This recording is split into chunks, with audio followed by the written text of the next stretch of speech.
My daughter sent me a list of gifts for her wedding, and when I read it, I felt the air leave my lungs. A house, a luxury car, and a trip to Greece. All written in her perfect script on a cream-colored paper that smelled of her expensive perfume, the one I buy her every month. I looked up at Melissa and said, "This is too much. Pick just one of the three things, only one." Her face transformed into something I had never seen before. She jumped to her feet and screamed so loudly that the walls seemed to shake. "You've gone crazy, Mom. I need all three. All three. Or do you want me to be embarrassed in front of all the guests?" Damien, her fiancé, crossed his arms and added scornfully, "All normal parents give decent wedding gifts. What are people going to think of us?" Then I made a decision that would change everything forever. I cut off the $20,000 monthly allowance I'd been giving her for years and canceled the wedding reception that I was supposed to pay for. What happened next made their jaws drop, but to understand how we got to that moment, I need to tell you the whole story from the beginning. I'm sitting in the living room of my small apartment, holding that cursed list in my trembling hands, and I feel my heart breaking into 1,000 pieces. I'm 70 years old, and I never imagined the day would come when my own daughter would look at me as if I were a soulless agent. If you're watching this video, please subscribe to the channel, and tell me in the comments where you're watching my story of revenge from. I want to know how far it has reached. Melissa is standing in front of me in the ivory dress I bought her last week, and her eyes shine with impatience, not love. Beside her, Damien watches me with that arrogant smirk I've always found fake, his arm slung over my daughter's shoulder as if he already owns her, as if he already owns everything. I swallow and feel my throat closing up. For 70 years I've lived in this world, and for the last 30, I raised this girl alone, the girl who now looks at me with such contempt. Her father died when she was barely 3 years old, and since then I've been a mother and a father. I've been everything to her. Melissa taps her perfectly manicured nails on the coffee table, that annoying sound that signals she's losing her patience. I take a deep breath, trying to remain calm, trying to be reasonable. I tell her, "Melissa, my love, a house costs more than $300,000, a luxury car, another $50,000, and a trip to Europe for two, another $20,000. That's almost $400,000. It's a fortune." She lets out a dry, bitter laugh that makes me shiver. "So what, Mom? Don't I have the right to start my married life with dignity? All my friends are getting incredible gifts. Sophia got a penthouse in an exclusive neighborhood, Carla a sports car and a trip across Europe, and me, I have to settle for scraps." Her words hurt more than any physical blow. Scraps. She calls everything I've given her for 30 years scraps.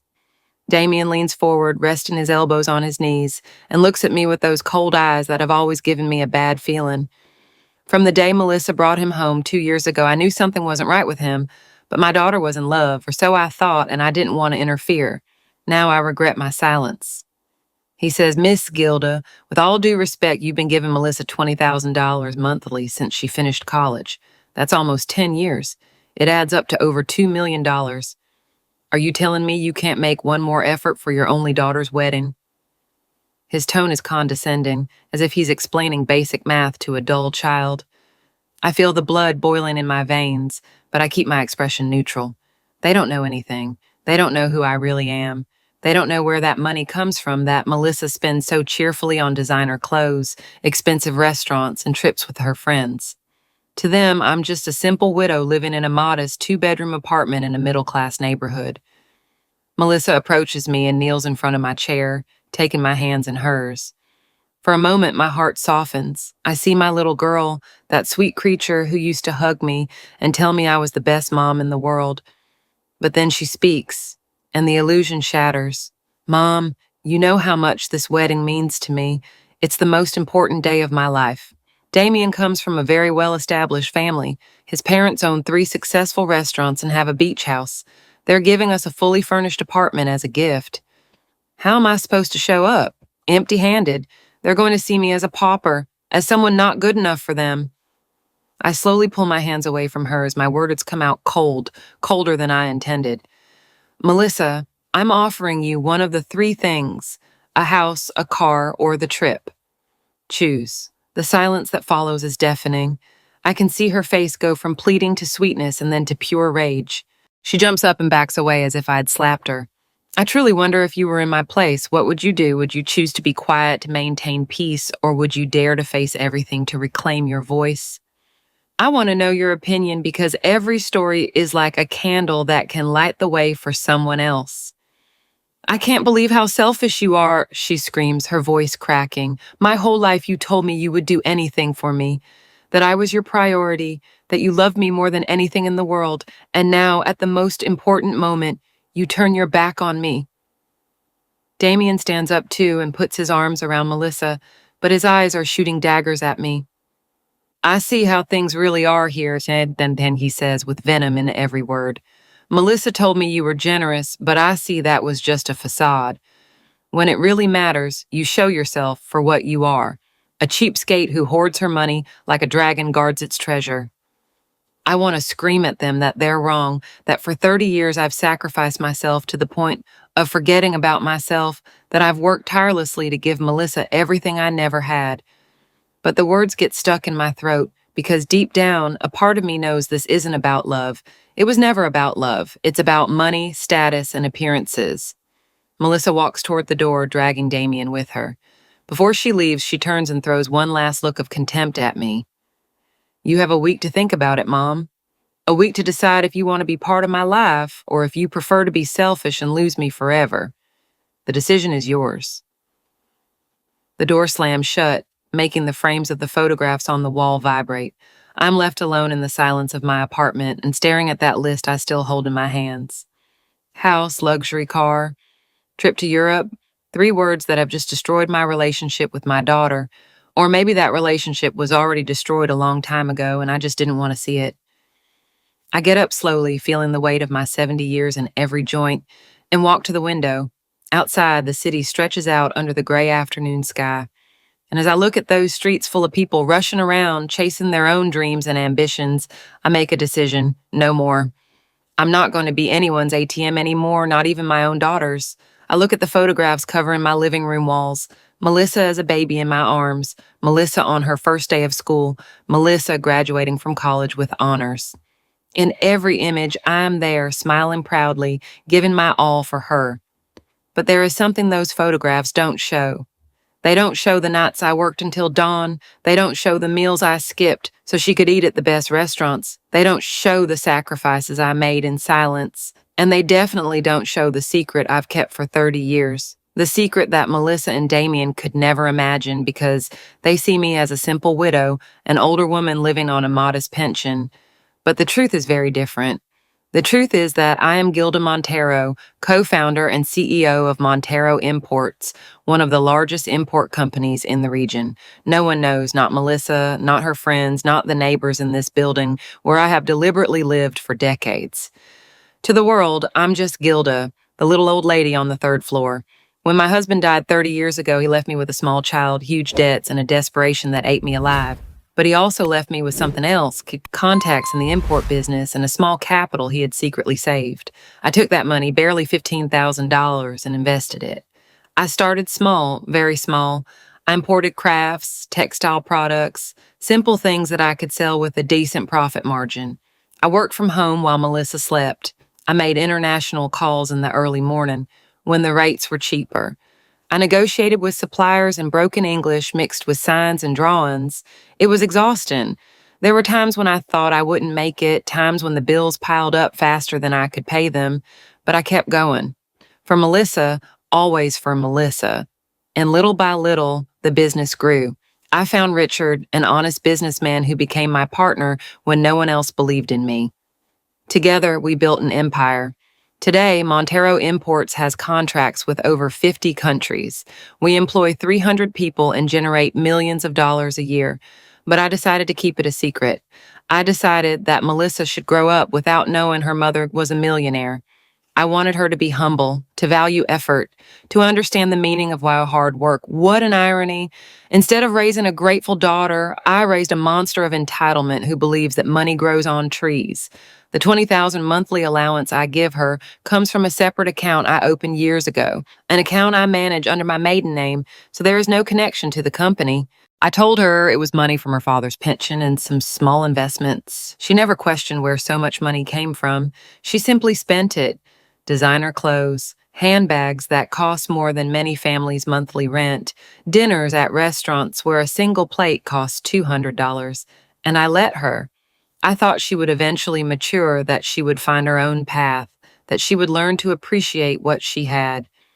But I was terribly wrong. On Monday morning, after that sleepless night, I pick up the phone and dial Richard's number. He answers on the second ring with his deep, kind voice. Gilda, what a surprise. Everything okay? I tell him what happened.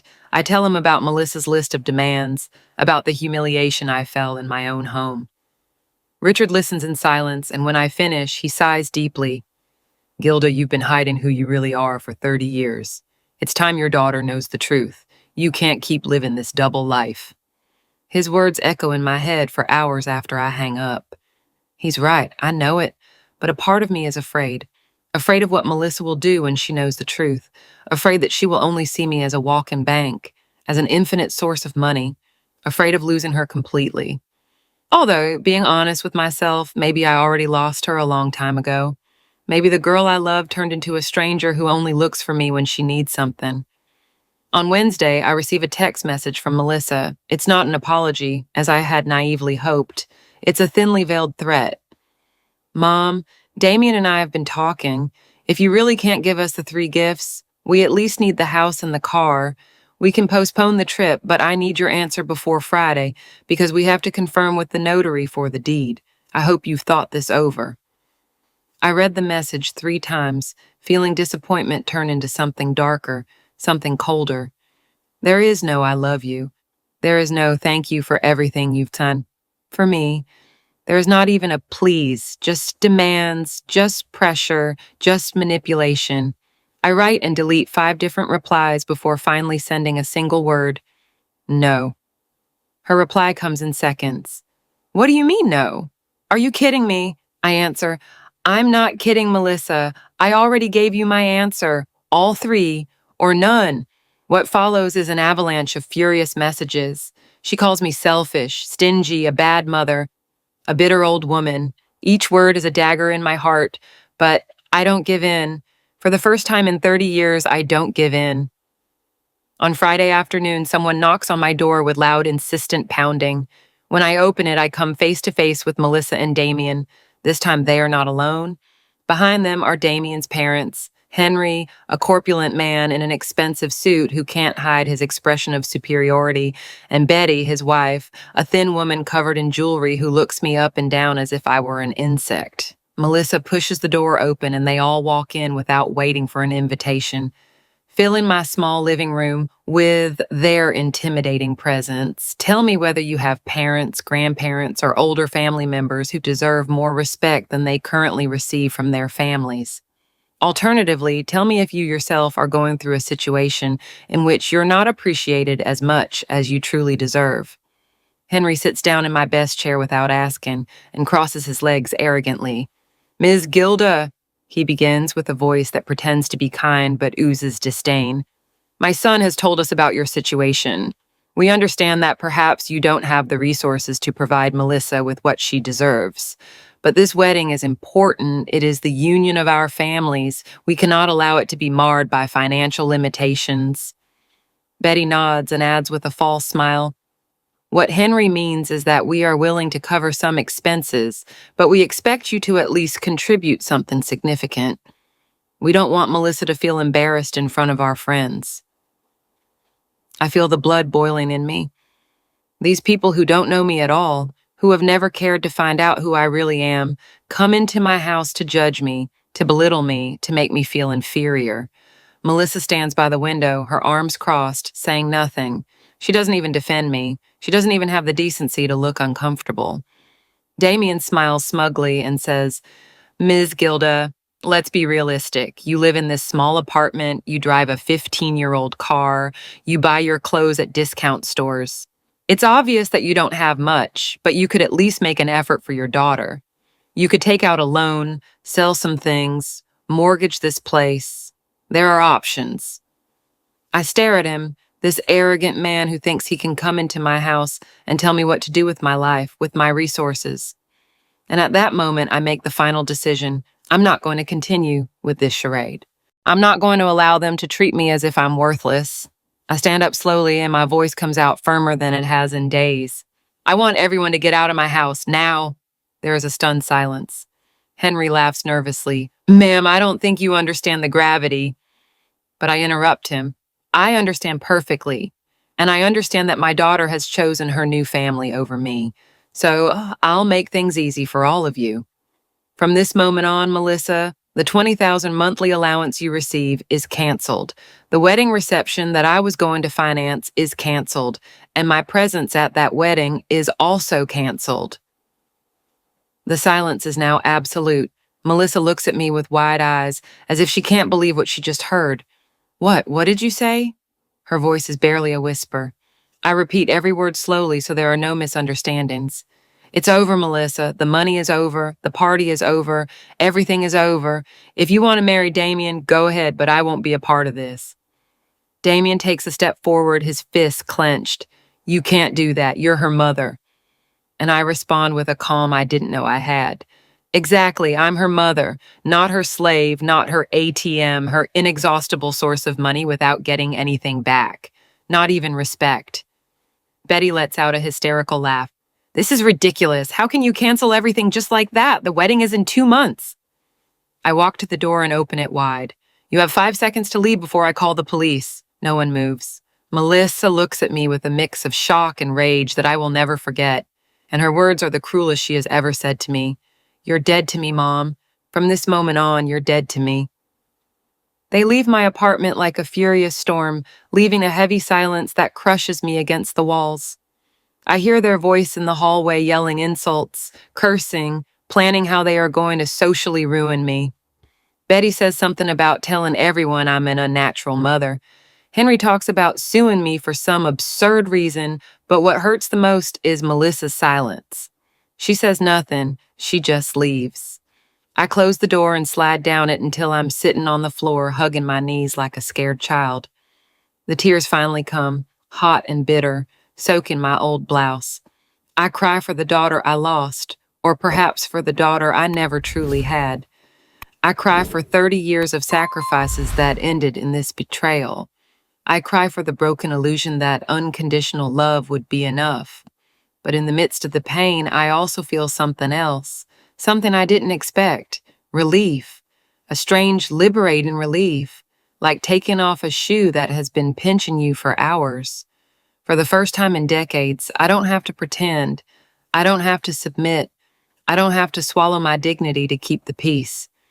I spend the weekend in a haze of contradictory emotions.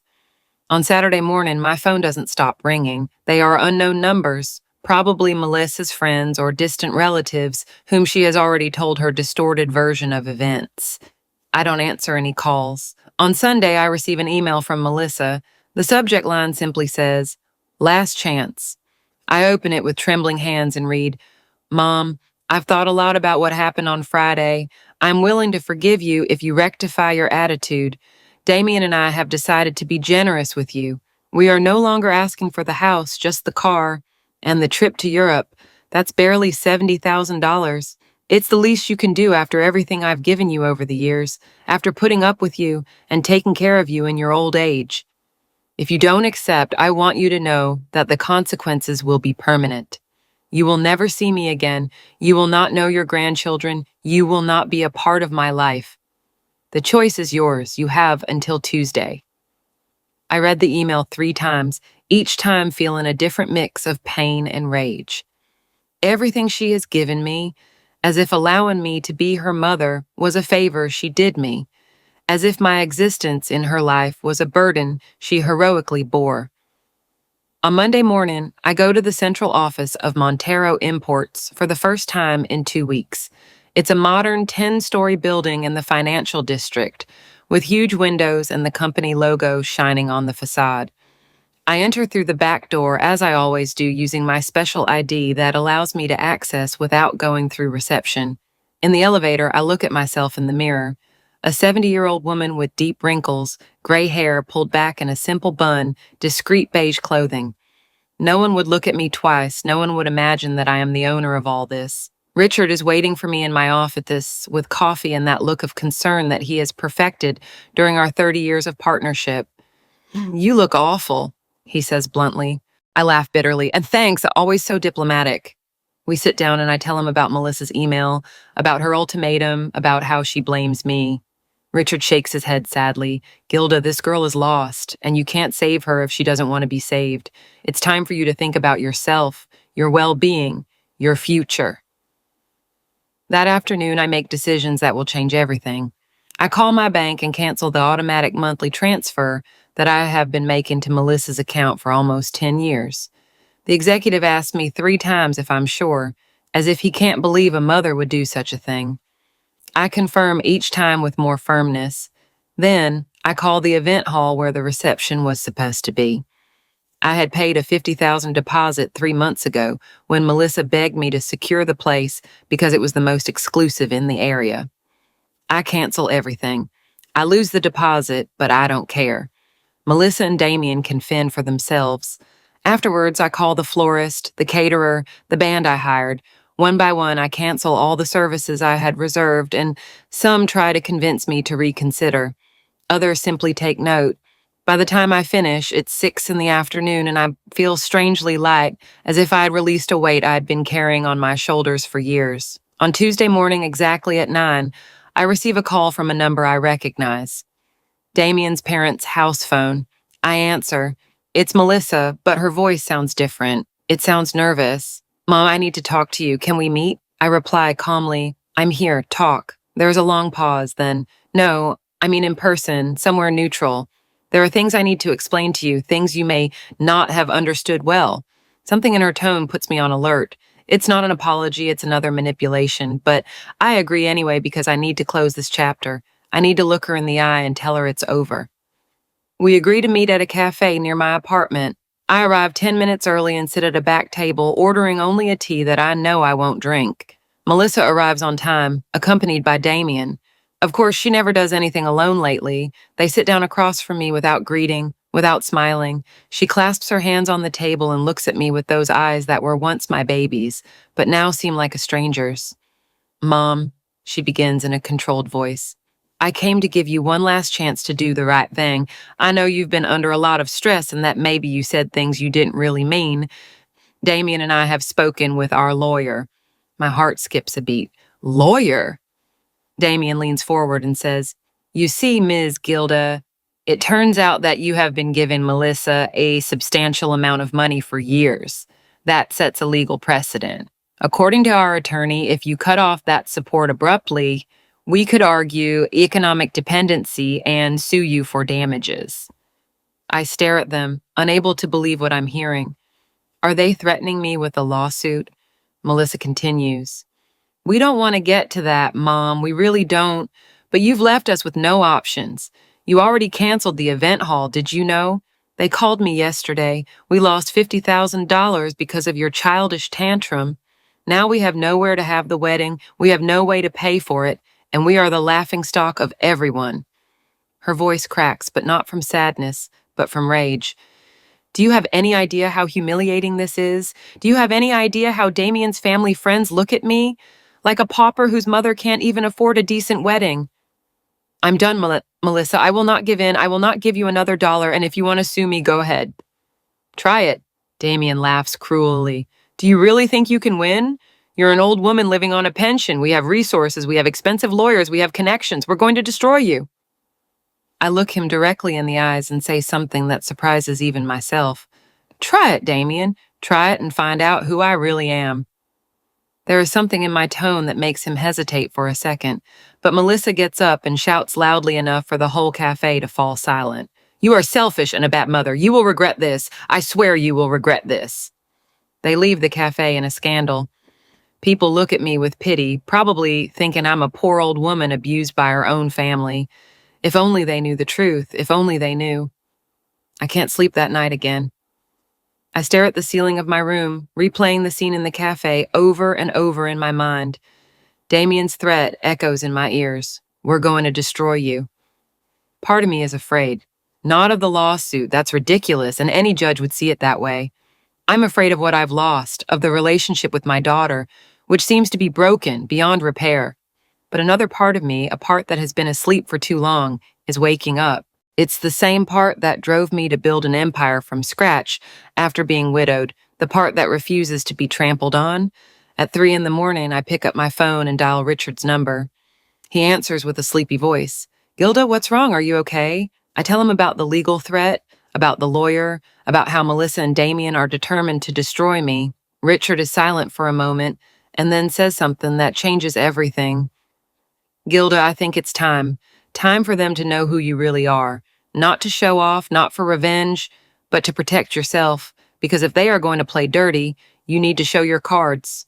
On Wednesday morning, I'm woken up by the sound of my phone. It's a message from an unknown number. I open it, and what I see makes me nauseous. It's a photograph of me taken yesterday at the cafe, at the moment Melissa was yelling at me. Someone captured it and posted it on social media. The accompanying text says, "This woman refuses to help her own daughter with her wedding. She prefers to hoard her money than see her only daughter happy, share, so everyone knows what kind of mother she is." The post already has hundreds of shares, and the comments are brutal. What a horrible mother. Old people are getting more selfish. Poor girl, she deserves a better mother. My hands tremble as I read comment after comment, full of hatred towards me from people who don't know me, who know nothing of my story. Melissa is publicly destroying my reputation. She is using social media as a weapon to humiliate me, to force me to give in. And the worst thing is that it's working. Some neighbors in my building have already looked at me strangely this morning. This time my voice doesn't tremble. It's filled with cold determination. Do it. Do what you suggested. I want everyone to know who I am. Richard responds immediately. Are you sure? Once that box is opened, there's no turning back. I take a deep breath. I'm sure. I'm not going to hide anymore. I'm not going to allow them to treat me like trash. That afternoon, Richard calls an emergency meeting at Montero Imports headquarters with media representatives specializing in business and some strategic contacts in the industry. The boardroom fills up quickly. I arrive dressed differently than usual, not in my discreet old clothes, but in a pearl gray suit that I had made years ago but had never worn. My hair is professionally styled. I wear the pearl earrings my husband gave me for our anniversary, the only valuables I've worn in decades. When I enter the room, the silence is immediate. Some recognize me because they have seen me in private meetings, but many others look at me with confusion, wondering who this older woman presiding over the meeting is. Richard stands up and speaks in a clear, strong voice. Ladies and gentlemen, many of you know Gilda Montero only by name as the silent co-founder of this company.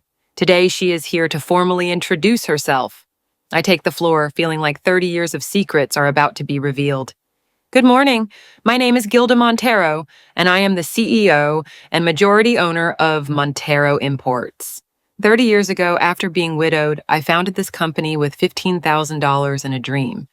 Today, we bill over $50 million annually and employ 300 families. I have kept my identity private all these years for personal reasons, but today those reasons are no longer valid. I pause, looking at the astonished faces around the table. Some of you may wonder why I'm revealing this now. The answer is simple, because I have realized that hiding is not protection, it is cowardice, and I no longer intend to be a coward. The room explodes in murmurs. Questions begin to rain down. Why the secret? Why now? What changed? Richard raises his hand for silence and continues. As of today, Gilda Montero will publicly assume her role in this company. There will be a press release, interviews, and a formal presentation to the Chamber of Commerce. Meanwhile, somewhere in the city, Melissa has no idea what has just happened. She has no idea that the world she knew is about to be completely turned upside down. That night, after the meeting, I sit in my private office, looking out at the illuminated city through the windows. Richard comes in with 2 glasses of wine. To 30 years of silence, he says, raising his glass. And to the beginning of the truth, I reply. We toast. The wine tastes bitter and sweet at the same time, like this new stage of my life. The next day, the press release appears in all the specialized business media. Gilda Montero, the phantom businesswoman behind Montero Imports, steps out of the shadows. There are photographs of me in the office, interviews where I talk about my trajectory, articles detailing the company's growth under my leadership. It is surreal to see my name and my face everywhere after so long in anonymity. But the most important thing is that now there is a public record of who I am, what I have achieved, my true wealth.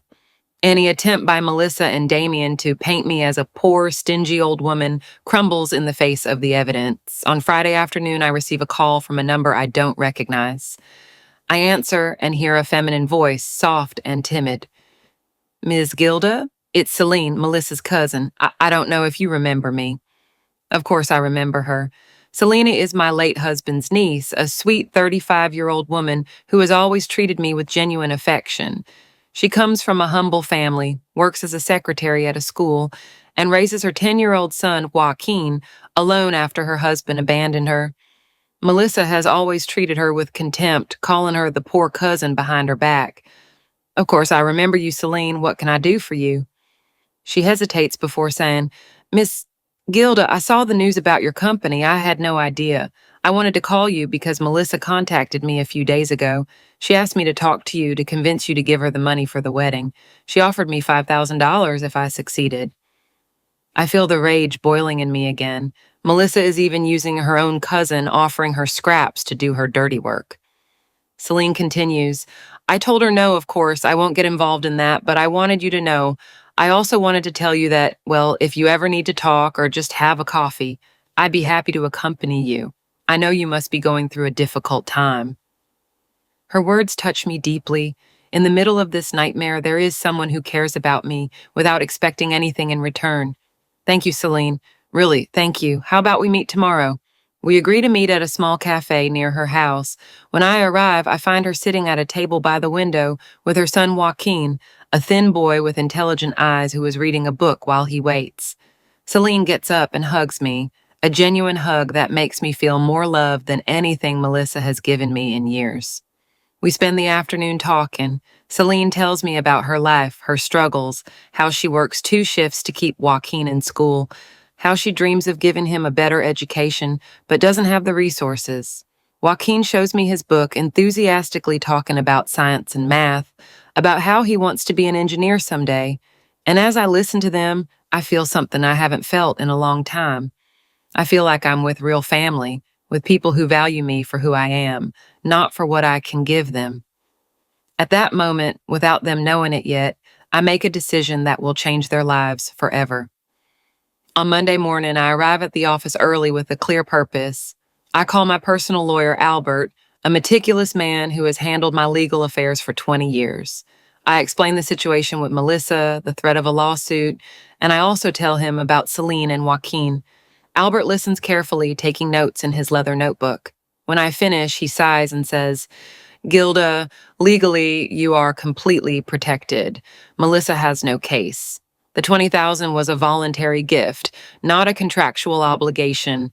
No judge would side with her. I feel relieved, but Albert continues. However, there is something more important I want to tell you.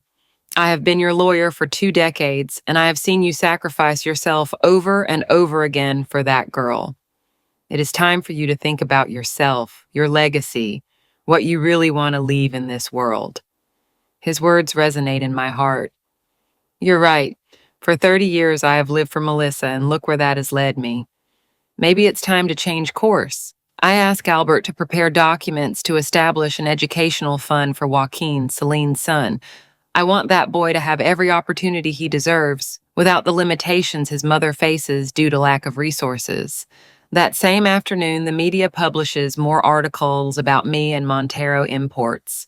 One of the reports includes an extensive interview where I talk about my business philosophy, how I built everything from scratch, being a widow and a single mother. The journalist asks me about my family, and I respond carefully. My daughter and I are going through personal differences right now, but I have learned that family is not always blood. Sometimes the true family is the people who value you for who you are, not for what you have. The interview goes viral on social media. Thousands of people comment, most of them supporting me.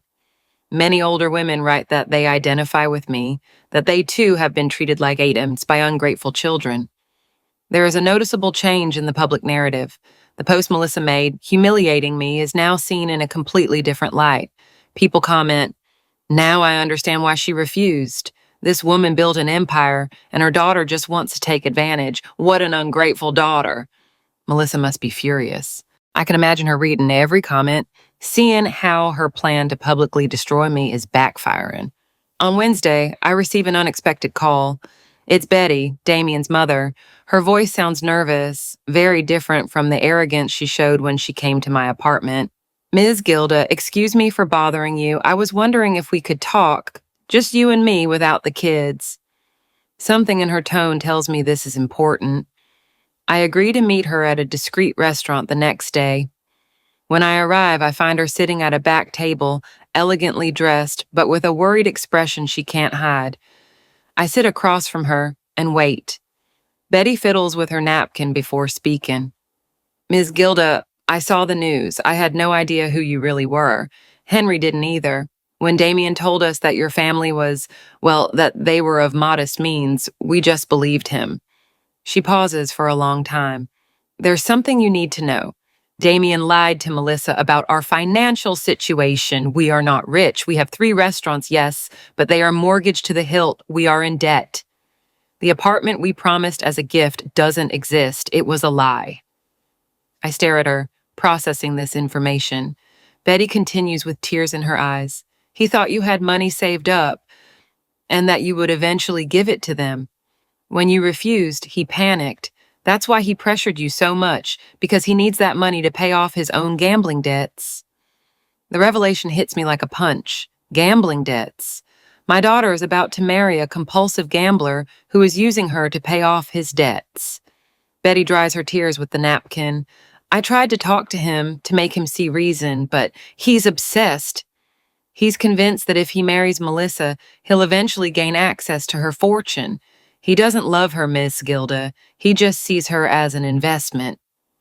My voice comes out cold when I ask, "Why are you telling me this?" Betty looks me directly in the eyes. "Because I'm a mother too. And if my son was being deceived like this, I would want someone to tell me. Melissa is not my favorite person, I'll be honest, but she doesn't deserve this. No one deserves this." I thank her for her honesty, and we separate. I walk the streets for hours thinking about what to do with this information. Part of me wants to call Melissa immediately to warn her, to protect her. But another part knows that she won't listen to me, that she will accuse me of making things up to sabotage her happiness, that she will choose to believe Damien over me. So I make a different decision. I'm going to let things take their natural course. I'm going to allow Melissa to discover the truth for herself, even if it's the most painful way. The days pass and the wedding date approaches. Without the hall I had reserved, without the vendors I had hired, Melissa and Damien struggle to organize something. Through Celine, who maintains minimal contact with Melissa out of family obligation, I learned that they managed to book a small event hall on the outskirts of the city, something far below what Melissa had dreamed of. The guest list was reduced from 300 to barely 80 people because they can't afford a bigger event. The wedding dress Melissa found at a discount store, every detail of her perfect wedding is crumbling, and although a part of me feels sorry, another part knows this is necessary. It's the first time in her life that Melissa is facing the consequences of her actions, the first time I'm not there to rescue her from her bad decisions. Celine visits me one Saturday afternoon and tells me with a certain guilt in her voice that Melissa called her, crying, saying that her wedding is a disgrace, that everyone is going to make fun of her, that this is my fault for being selfish and cruel. That same night, I make an important decision. I call Albert and ask him to expedite the paperwork for Joaquin's educational fund. I also ask him to prepare that other documents. I want to make Celine vice president of human resources at Montero Imports. She has administrative experience, she's smart, hardworking, and most importantly, she is honest and loyal. She needs an opportunity, and I need to have someone I can truly trust nearby. On Monday morning, I invite Celine to my office. When she enters and sees the enormous space, the windows overlooking the city, the elegant furniture. Her eyes widen. Ms. Gilda, this is incredible, she whispers. I have her sit down and offer her coffee. Then I explain my proposal: a stable job with a salary of $5,000 monthly, full benefits, and a guaranteed educational fund for Joaquin that will cover everything from school to university, including postgraduate studies if he wishes. Celine looks at me, unable to believe what she's hearing, and tears begin to roll down her cheeks. Why? Why are you doing this for us? Her voice breaks. I take her hands in mine and tell her the truth. Because for 30 years, I invested in the wrong person. I invested in someone who never valued my sacrifices, and now I want to invest in someone who deserves them, in someone who understands the value of effort, of gratitude, of respect. Celine cries openly now, hugging me tightly, thanking me over and over. And in that embrace, I feel something I hadn't felt in decades. I feel like I'm doing the right thing, that I'm honoring my own effort by sharing it with someone who will truly appreciate it. Celine accepts the offer and starts working immediately. It's amazing to see her flourish in her new role. She has fresh ideas, she genuinely connects with the employees. She brings a positive energy that was missing in the company. Richard tells me one day, while we review reports, "You did well, Gilda, that girl is gold," and he's right. Meanwhile, rumors reach me through acquaintances that Melissa is desperate, that she is asking for loans, that Damien is more irritable every day, that the tension between them is palpable. The wedding date is in 2 weeks, and the chaos is evident. Part of me hopes for a call, an apology, a recognition that she was wrong. But that call never comes, and I learn to make peace with that. I learned that sometimes a mother's love means letting go, even if it hurts. It means letting your child face their consequences, even if you want to protect them, because only then, perhaps, will she learn. There are 5 days left until the wedding when I receive a text message from an unknown number. I open it, and what I read chills me to the bone. "Gilda, it's Henry. I need to speak to you urgently. It's about Damien and Melissa. Please call me." After all, Henry was one of the people who came into my apartment to humiliate me. But something in the urgent tone of the message makes me dial his number. He answers on the first ring. His voice sounds tired and defeated. "Thank you for calling. I know I have no right to ask you for anything after how I treated you, but you need to know something. Damien is planning something terrible." My heart races. What is he planning? Henry breathes deeply before saying, "My son has gambling debts of over $200,000. The lenders are pressuring him. Yesterday, I overheard a phone conversation he had. He's planning to make Melissa sign documents after the wedding, documents that would make her responsible for his debts. And he also talked about putting you in a nursing home once they get married to gain control over any future inheritance." I feel the room spinning around me. "Does Melissa know this?" I ask in a trembling voice. "I don't think so. She's so obsessed with the wedding that she doesn't see anything else." "Ms. Gilda, I know my son is lost. I've tried everything, but your daughter still has a chance. Someone has to warn her." I hang up the phone and sit in the silence of my office, looking at the city lights beginning to turn on with the sunset. I should feel satisfied. I should feel that Melissa deserves this for how she treated me. But all I feel is a deep maternal pain that cannot be extinguished, no matter how much she has hurt me. I am still her mother, and a mother cannot stand idly by while her daughter walks towards the abyss, even if that daughter has betrayed her. I call Albert and tell him everything. He listens in silence and then says, "Gilda, we can stop this. We can have Damien investigated, expose his debts, his plans, but you need Melissa's cooperation, and I doubt she will listen to you." He's right. If I go directly to Melissa, she will think I'm inventing things to ruin her wedding. She will accuse me of being jealous, of being wicked, of wanting to control her life. I need another strategy that will make her see the truth for herself. I spend the whole night awake, thinking, planning, and finally, at dawn, I have an idea. It's risky, but it's the only way. The next day, I call Richard and explain what I need. He is silent for a moment and then says, "Gilda, this could go very wrong. Melissa might hate you even more." I reply with a calm I don't feel. She already hates me. I have nothing more to lose, but maybe, just maybe, I can save her from completely ruining her life. Richard agrees to help me. That afternoon, we hire a private investigator, someone discreet that Richard has used in the past to verify the backgrounds of business partners. We give him all the information we have about Damien, his full name, his data, the clues that Betty and Henry gave us. The investigator gets to work immediately. 2 days later, I receive a thick manila envelope full of documents. I open it with trembling hands, and what I find inside is worse than I imagined. Damien not only has debts, he has a history of scams, small lawsuits from ex-girlfriends who accuse him of stealing money, even a temporary restraining order that he managed to have lifted 3 years ago. He is a financial predator, and Melissa is his next victim. There are photographs of him in casinos, receipts for loans from loan sharks, emails where he argues with his creditors. And most chillingly, a text message he sent to a friend 2 weeks ago, which says, verbatim, "Don't worry, bro. Once I marry this idiot, her millionaire old lady will have to cough up the cash. And if not, we'll put her away and take everything." I read those words over and over, feeling the rage consume me. He calls my daughter an idiot. He plans to use her, destroy her, and then discard her. I can't allow it. No matter how much Melissa has hurt me, I can't let this man ruin her life. But I need to be smart. If I simply show her these documents, she will say I invented them, that I fabricated them.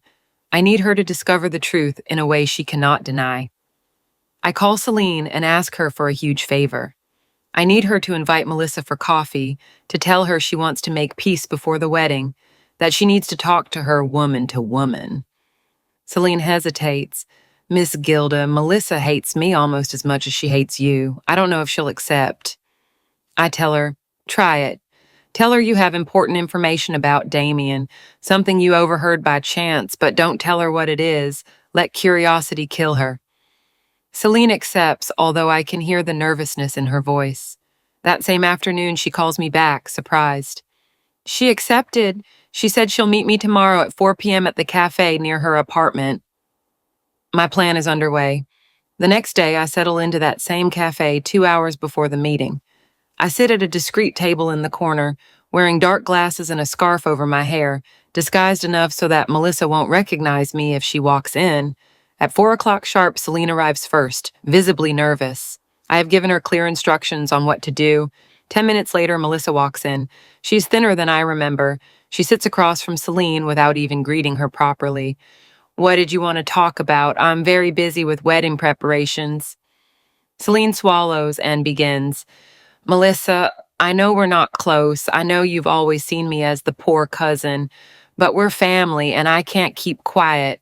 There are things about Damien that you need to know." Melissa laughs bitterly. "Let me guess, my mother sent you, right? She offered you money to tell me lies about Damien and ruin my wedding." Celine shakes her head. "No, Melissa, this has nothing to do with your mom, although it should, because she is worried about you, even if you don't believe it." Melissa hits the table with her hand.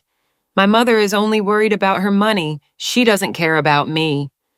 The whole cafe falls silent. Looking at them, Celine remains calm and pulls an envelope from her purse. She places it on the table between them. "Before you say anything else, look at this. A friend who works at the courthouse gave me access to public records. This is information that anyone can get if they know where to look." Melissa takes the envelope with trembling hands. She opens it and pulls out the documents. I can see from my corner how her face changes color as she reads. First confusion, then disbelief, then horror. They are copies of the civil lawsuits against Damien, the restraining orders, the debt records. All legal, all verifiable, all real. Celine continues in a soft voice. "Melissa, this man has a history. He has done this before. He seduces women with money, manipulates them, uses them to pay off his debts, and then abandons them. 3 women before you went through the same thing." Melissa shakes her head, tears starting to fall. No, this must be a lie. Damien, he has told me 1,000 times." Celine takes her hands, and for the first time, I see something close to compassion between them. "Melissa, real love doesn't ask you to cut off your mother. Real love doesn't pressure you to get money. Real love doesn't lie to you." The words float in the air of the cafe like undeniable truths. And I, from my corner, Watch as my daughter finally begins to wake up from the illusion she has been living in.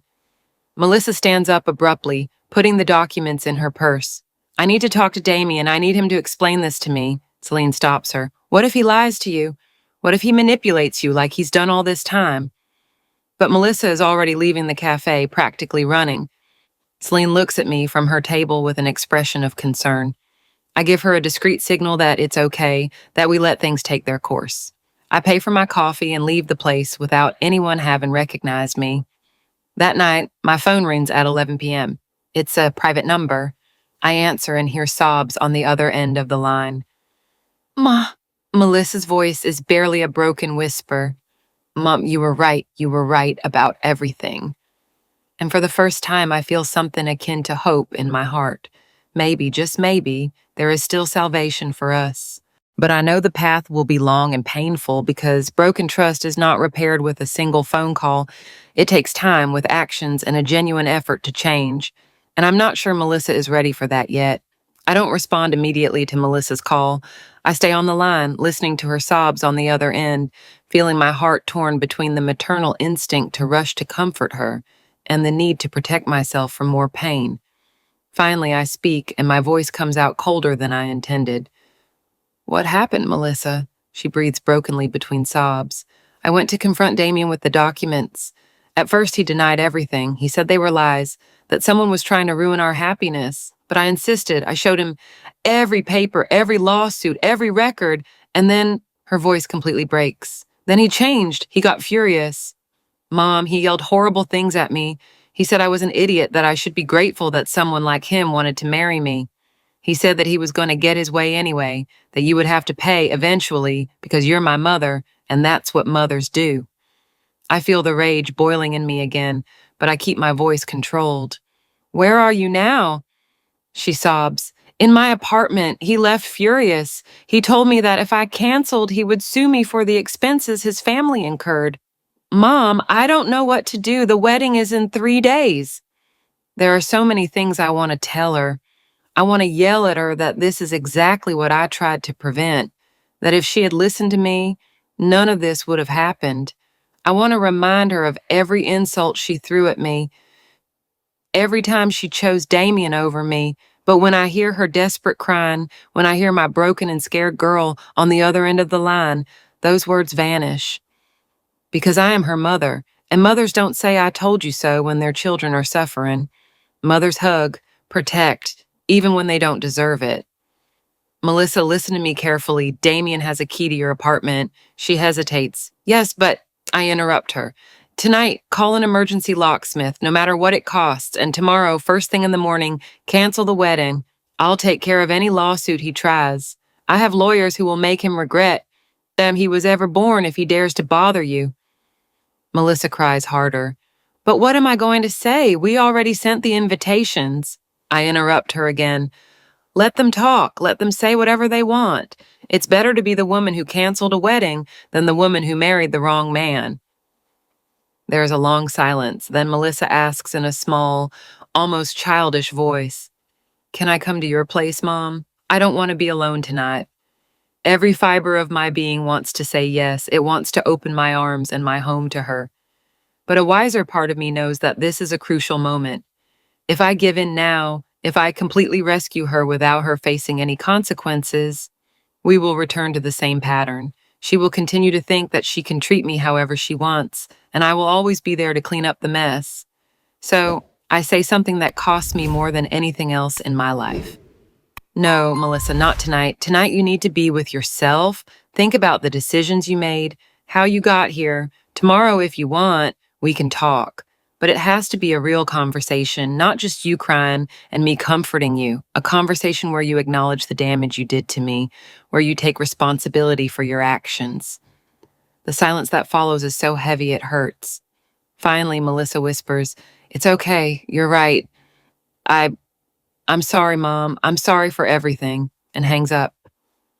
I don't sleep that night. I stare at the phone, wondering if I did the right thing, if I was too harsh, if I should call her back.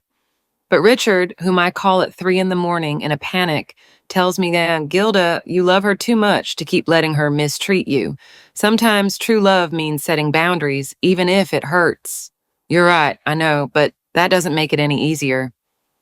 The next morning at 9 o'clock, my phone rings. It's Albert, my lawyer. Gilda, I just received a call from Melissa. She asked me to help her cancel the wedding and legally protect herself from Damien. Do you want me to proceed? A huge relief floods me. Yes, Albert, and give her all the help she needs and send the bill to me. Albert pauses. She specifically asked me not to charge you. She said she would pay, even if she has to do it in installments for years. She said it's time for her to start taking responsibility for her own decisions. My eyes fill with tears. Maybe, just maybe, my daughter is finally starting to grow up. Maybe this terrible crisis was exactly what she needed to wake up. The next 2 days are a whirlwind. Albert works tirelessly to cancel all contracts, negotiate with vendors, and prepare legal documents to protect Melissa from any retaliation from Damien. I observe from a distance, resisting the urge to intervene directly, letting Melissa handle this with Albert's guidance, but without me solving everything. Celine keeps me informed. Melissa sent a message to all the guests canceling the wedding, citing irreconcilable differences without giving further details. Damien, Henry tells me in another discreet call, is furious and threatens to sue, but his own father is pressuring him to keep quiet because he doesn't want his criminal history to become public. On the day that would have been the wedding, I wake up with a strange weight in my chest. I wonder how Melissa is, if she's okay, if she regrets her decision. At 10 in the morning, someone knocks on my door. When I open it, I come face to face with my daughter. She is simply dressed in jeans and a white blouse without makeup, her hair tied back in a messy ponytail. She looks vulnerable, young, scared. Nothing like the arrogant woman who demanded a house and a car from me just a month ago. We stare at each other for a moment that seems eternal. Then, Melissa speaks, and her voice is barely a whisper. Can I come in? I step aside without saying anything. She enters and sits on the same sofa where weeks ago she handed me that terrible list of demands. But now she is hunched over, small, broken. I sit across from her and wait. I know she needs to be the one to speak first. Melissa looks at her hands for a long time before finally looking up at me. I don't know where to start. There are so many things I need to tell you, so many apologies I should ask for, that words feel insufficient. She pauses, breathing deeply, but I'm going to try. Mom, all my life you gave me everything, everything. And I took it as if it were my right, as if you were obliged to give me anything I wanted. I never wondered where the money came from. I never wondered how much it cost you, how much you sacrificed. I just assumed that you would always be there, that you would always be there, no matter how I treated you. Tears start to fall down her cheeks. When Damien came into my life, he made me feel special. He told me that I deserved the best, that I shouldn't settle for less, and I believed him. I thought you were selfish for not giving me the wedding of my dreams. Her voice completely breaks. But the truth is, I was the selfish one. I was the one who never loved you enough, because if I had truly loved you, I would have valued your sacrifices. I would have seen how hard you worked to give me the life I had. I would have been grateful instead of demanding. She covers her face with her hands. I am disgusting. And the worst part, Mom, is that when you denied me what I asked for, I said horrible things to you. I told you you were dead to me. I publicly humiliated you on social media. I let Damien and his parents treat you like trash in your own home. And you, even after all that, you saved me. Even though I didn't deserve it, even though I had hurt you deeply, you saved me from marrying that monster.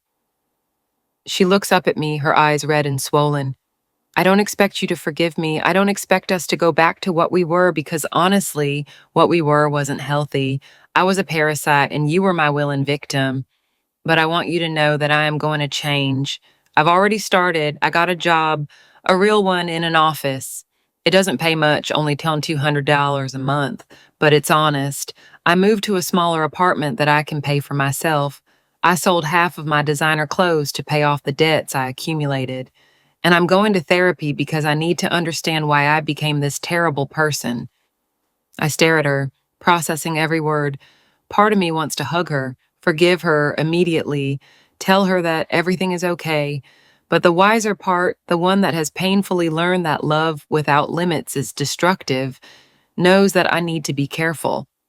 Finally, I speak. Melissa, I appreciate your words, truly, and I'm glad you're taking these steps, but you need to understand that trust is not recovered with an apology. It is recovered with consistent actions over time. I need to see that this change is real, not just something you're doing because you ran out of options. Melissa nods, wiping her tears. I know I'm just asking for the opportunity to show you, with time, that I can be better, that I can be the daughter you deserve. I stand up slowly, feeling the weight of my 70 years in every joint. I walk toward her, and for the first time in months, I touch her head gently. It's okay, daughter. We'll try. Step by step, day by day, without unrealistic expectations, without empty promises, just two women trying to heal what was broken. She takes my hand and kisses it, crying. And although I know the path will be long, although I know there will be setbacks and difficulties, for the first time I feel that perhaps, just perhaps, there is real hope. 3 months pass since that day. 3 months in which Melissa and I see each other once a week for coffee. They are cautious conversations where she tells me about her job, her therapy, her new, modest life. At first, it's awkward, forced, like two strangers trying to find common ground. But little by little, week after week, the conversations become more natural, more honest. She tells me about the difficulties of living on a limited budget, about how she never knew how expensive the life was when I paid for everything. She tells me about her boss, who is demanding but fair, about how for the first time she understands what it means to earn money through hard work. And I listen without judging, without saying, I told you so, simply being present. One afternoon, Melissa arrives at the cafe with something in her hands, a small envelope. She hands it to me with a nervous expression. This is for you. I open it and find a check for $300. I look at her confused. She explains quickly, I know it's barely $300 compared to the millions I took from you over the years, but it's 10% of my first salary. I want to start paying you back, even if it takes me the rest of my life. My eyes fill with tears, not because of the money, but because of what it represents. Responsibility, maturity, a true effort to change. Meanwhile, Selene has become a fundamental part of Montero Imports.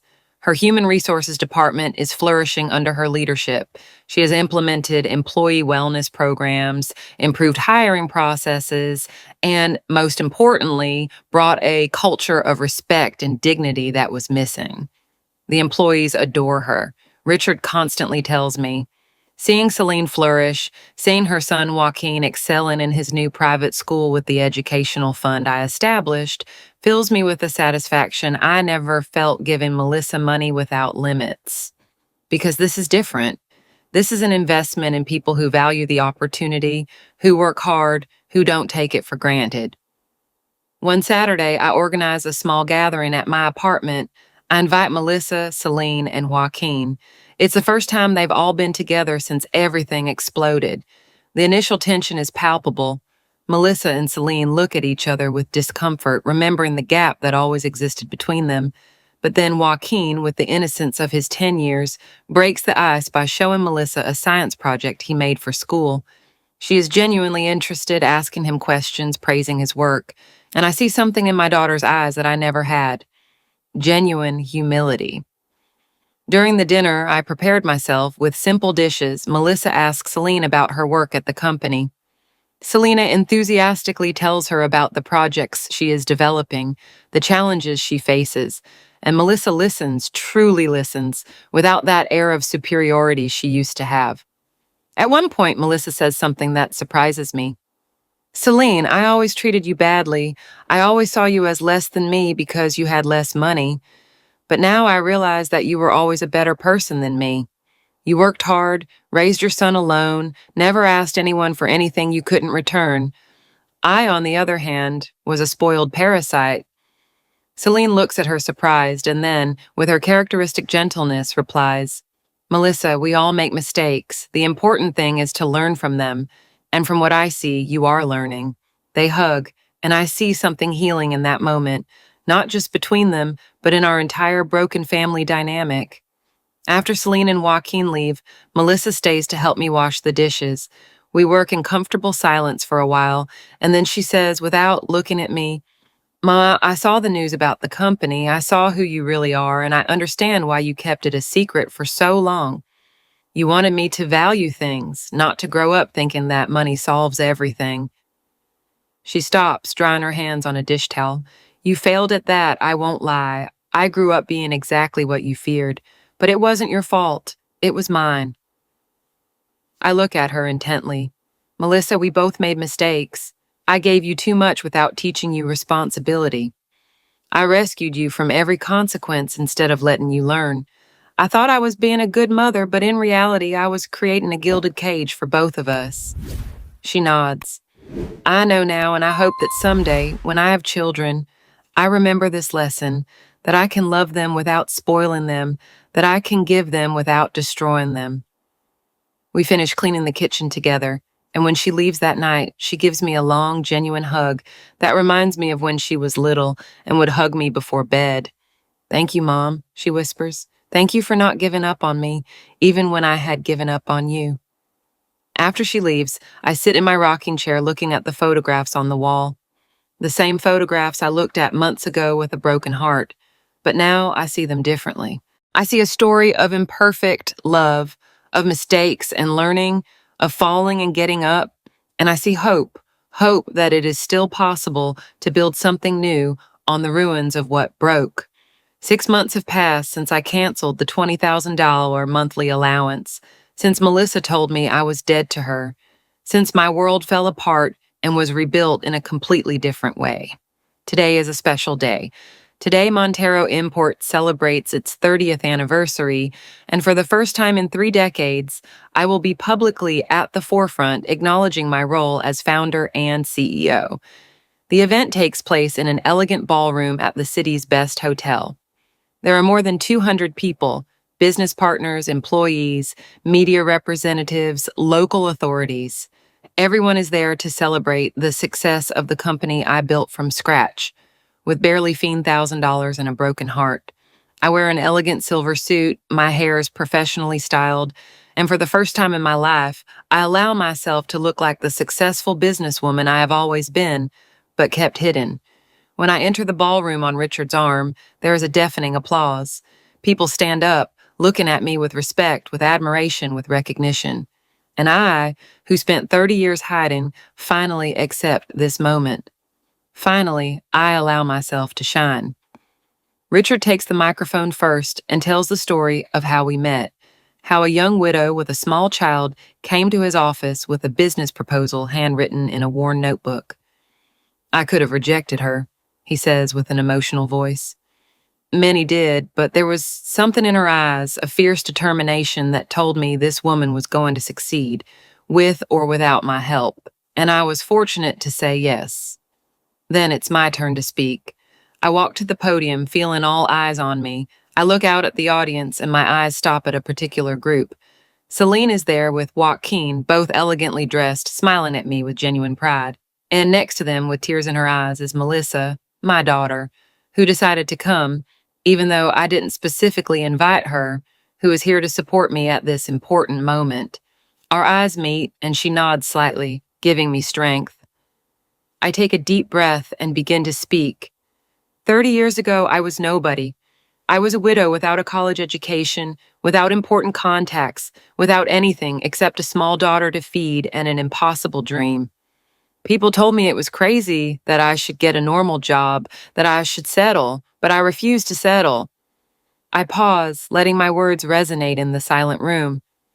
I built this company, working entire nights while my daughter slept, skipping meals to invest every cent in inventory, learning languages with library books because I couldn't afford classes. It wasn't glamorous, it wasn't easy. There were times when I thought I wouldn't make it, but I kept going because I had something that many entrepreneurs don't have.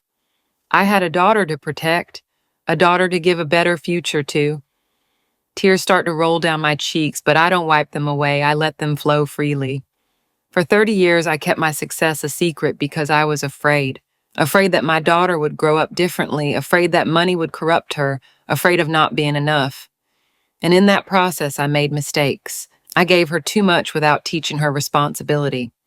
I protected her from the consequences until she no longer knew how to face them. I thought I was being a good mother, but in reality, I was creating a golden prison for both of us. I looked directly at Melissa, who was crying openly now. But something beautiful emerged from the pain. My daughter and I had to completely lose each other to find each other. We had to destroy the toxic relationship. We had to build something real, something based on mutual respect instead of dependence. I turned my gaze now to Celine, and in the process, I discovered that family is not just blood. It's who values you, who works with you, who respects you. Celine and her son Joaquin taught me that investing in the right people, in those who value opportunities, is the best decision any entrepreneur can make. The audience applauds, but I raise my hand for silence to finish.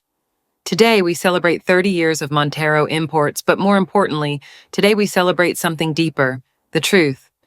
The truth that we don't need to hide to protect ourselves. The truth that setting boundaries is not selfishness, it is self-love. The truth that it is never too late to change, to heal, to build something better on the ruins of what broke. I step down from the podium amidst thunderous applause. Melissa pushes her way through the crowd and hugs me, whispering in my ear, "I'm so proud of you, Mom. And someday I hope you can be proud of me too." I reply with a firm voice, "I'm already proud, daughter." Because the hardest thing is not never falling. The hardest thing is getting up after falling.